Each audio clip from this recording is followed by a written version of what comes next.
और अब बारी है कलंदर्स की मैदान में उतरने के लिए बिल्कुल तैयार।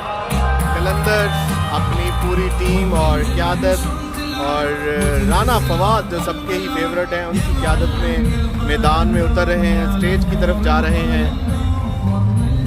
राना फवाद देखें कितने खुश नज़र आ रहे हैं, लेकिन बिहाइंड द सीन कुछ और ही है। राना फवाद उतने खुश नहीं है जितना उनको होना चाहिए, क्योंकि पीसीबी ने इनके मेजर प्लेयर्स को एनओसी नहीं दिया। मोहम्मद हफीज़, इमाद वसीम, सुहेल अख्तर और भी बड़े बड़े नाम जिनको पीसीबी ने अलाउ नहीं किया और एनओसी नहीं दी T10 खेलने के लिए।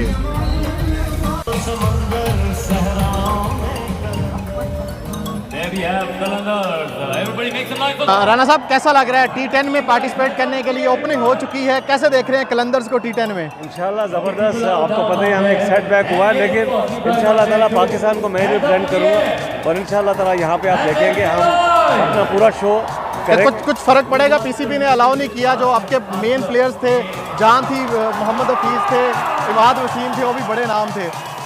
प्लीज बहुत फर्क पड़ेगा, टीम ही पाकिस्तान की। बिल्कुल जी, वही टीम आपने सेलेक्ट की। सुहेल अख्तर तो खेल रहे हैं ना, ये वो भी नहीं खेल रहे?